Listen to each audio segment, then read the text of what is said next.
راجپوت، جس کے معنی راجاؤں کے بیٹے کے ہیں، وہ اپنا سلسلہ نسب دیو مالائی شخصیات سے جوڑتے ہیں۔ یہی وجہ ہے کہ ان کی ابتدا اور اصلیت کے بارے میں بہت سے نظریات قائم کیے گئے ہیں۔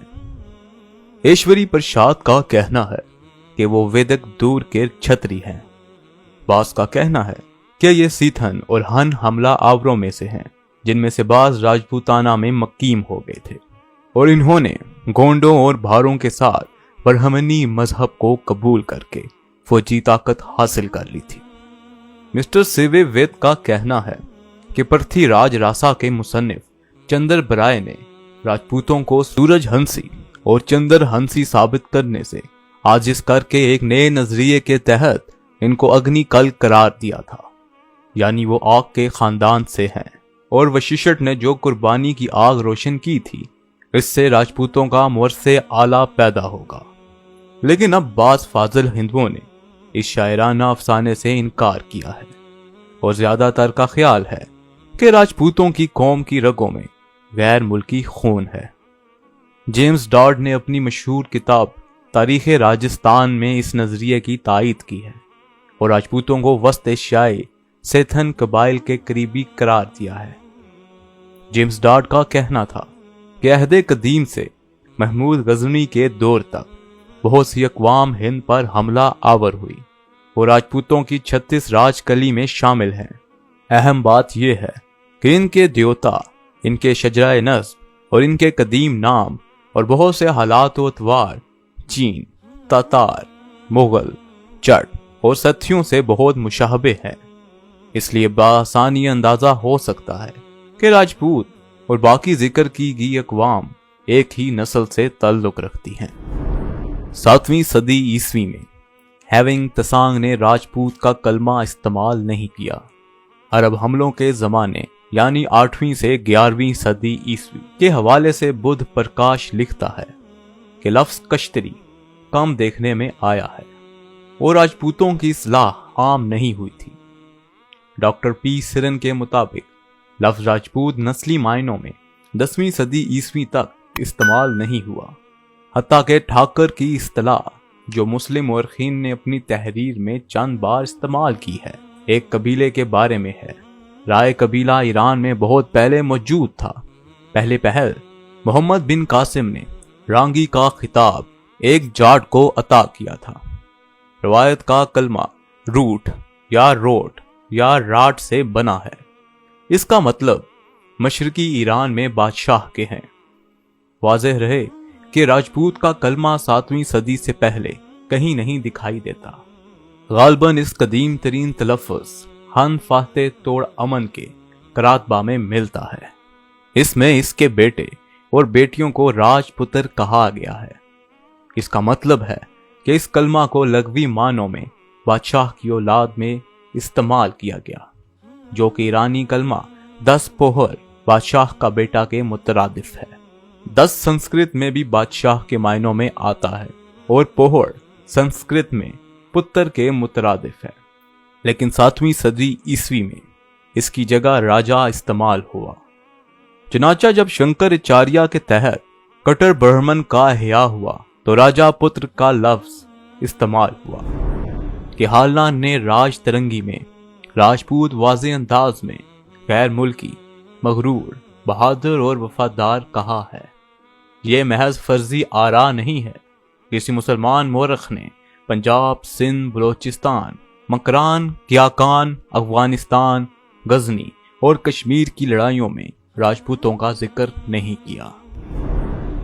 سی وی ودیا ہسٹری لکھتے ہیں کہ جب بدھ مذہب کے زیر اثر ہندوؤں میں جنگی روح ختم ہو گئی تو راجپوتوں نے موقع پا کر ملک کے مختلف حصوں پر اپنی حکومتیں قائم کر لی۔ بقول سمتھ کے ہرش کی وفات کے بعد مسلمانوں کی آمد تک یعنی اندازاً 7ویں صدی عیسوی سے لے کر 12ویں صدی عیسوی تک کے زمانے کو راجپوتوں کا دور عہد کہا جاتا ہے۔ 36 راج کلی یعنی شاہی خاندان حکومت کر رہے تھے۔ چندر بروے نے اس تعداد کو پہلے بیان کیا اور پنڈت کہلیان نے ترنگی راج میں اس کی تعداد کی تصدیق کی۔ جیمز ڈارٹ کے بیانات سے پتہ چلتا ہے کہ ان کی تعداد اس سے کہیں زیادہ ہے، کیونکہ بعد کے ناموں میں اختلاف ہے۔ 36 راج کلی میں برصغیر کا پہلا تاریخی خاندان موریہ خاندان اس میں شامل ہے۔ ناظرین، راجپوتوں نے اگرچہ ابتدا میں مسلمانوں کے خلاف کامیاب دفاع کیا اور مسلمانوں کو آگے بڑھنے سے روکا، اور مسلمانوں کے خلاف یہ بعض اوقات متحد بھی ہو گئے، خاص کر کے محمود غزنوی کے خلاف جیپال کی سرکردگی میں، محمد غوری کے خلاف پرتھوی راج چوہان کی سرکردگی میں، اور بابر کے خلاف رانا سانگا کی سرکردگی میں۔ مگر یہ وقتی وفاق تھا جو صرف جنگ تک ہی محدود رہا، اور جنگ کے بعد ان کے درمیان وہی نفاق، پیکار اور جنگ کا سلسلہ جاری رہا۔ راجپوت آج بھی اپنی بہادری کی وجہ سے یاد کیے جاتے ہیں۔ شجاعت اور دلیری میں ہند کی اقوام میں کوئی انصاف پیدا نہیں ہوا۔ راجپوت اپنی بات کے پکے، تیغ زنی کے ماہر اور اعلیٰ قسم کے شہ سوار تھے۔ اپنی آن بچانے کے لیے جان کی بازی لگا دیتے تھے۔ راجپوتوں نے اپنی خوبیوں کی بدولت کافی عرصہ 7ویں صدی عیسوی تا 12ویں صدی عیسوی تک برصغیر میں حکومت کی اور ایک تہذیب قائم کی، لیکن اپنی ہی برائیوں کی بدولت ان کی طاقت کو زوال آ گیا اور انہیں بیرونی حملہ آوروں کے مقابلے میں پسپا ہونا پڑا۔ راجپوت نہ صرف میدان جنگ میں جوہر دکھاتے تھے بلکہ عمدہ انسان اور اعلیٰ میزبان تھے۔ مہمان نواز اور سخاوت کا جذبہ ان میں موجود تھا۔ راجپوت آرٹ، ادب اور موسیقی کے دل دادا تھے۔ راجپوت مصوری کی اپنی انفرادیت ہوتی تھی۔ یہی وجہ ہے مصوری کا ایک سکول وجود میں آیا۔ ہر راجا کے دربار میں ایک نغمہ سرا ضرور ہوتا تھا جو خاندانی عظمت کے گیت مرتب کرتا تھا۔ ان کی معاشرتی زندگی اچھی ہوتی تھی، اگرچہ ان میں بچپن میں شادی کا رواج تھا، لیکن اعلیٰ خاندان کی لڑکیاں جب جوان ہوتی تھی تو اپنی پسند کی شادی کرتی تھی۔ راجپوت عورتیں اپنی پاک دامنی اور عظمت پر بجا طور پر ناز کرتی تھی۔ ستی اور جوہر کی رسم اس جذبے کی ترجمانی کرتی تھی۔ جب کسی عورت کا شوہر مر جاتا تو وہ اپنے شوہر کے ساتھ آگ میں جلنا پسند کرتی تھی۔ اس طرح کسی جنگ میں ناکامی کے خدشے کے بعد راجپوت اپنی عورتوں کو قتل کر کے میدان جنگ میں دیوانہ وار کود جایا کرتے تھے۔ ایک اور عجیب رسم شادی کی تھی کہ وہ شادی اپنے قبیلے یا نسلوں میں نہیں کرتے تھے، بلکہ اس کے لیے ضروری تھا کہ شادی جس سے کی جاتی تھی ان کے درمیان پدری سلسلہ نہ ہو۔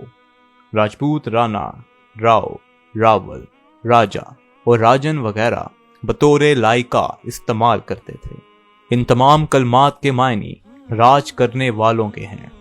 مسلمانوں میں سے مغلوں نے راجپوتوں کے جنگی جذبے سے فائدہ اٹھایا اور راجپوتوں کو اپنے لشکر میں کثرت سے بھرتی کیا۔ مغلوں کی اکثر فتوحات راجپوتوں کی منہون منت تھی۔ جہانگیر اجمیر کے بارے میں لکھتا ہے کہ ضرورت پڑنے پر یہاں سے 50,000 اور 3 لاکھ پیادے بآسانی حاصل ہو سکتے ہیں۔ ناظرین، یہ تھی ISC کی نئی سیریز۔ اس سیریز میں ہم آپ کو برے صغیر کی مختلف کاسٹ یا ذاتوں کی تاریخ کے بارے میں بتائیں گے۔ ISC چینل کو کائنڈلی سبسکرائب کر لیں اور بیل آئیکن کو کلک کرنا مت بھولیے گا تاکہ آئندہ آنے والی ویڈیو کا نوٹیفیکیشن بوقت ملتا رہے۔ آپ اپنا ڈھیر سارا خیال رکھیے گا۔ ہماری اگلی ویڈیو آنے تک اللہ حافظ۔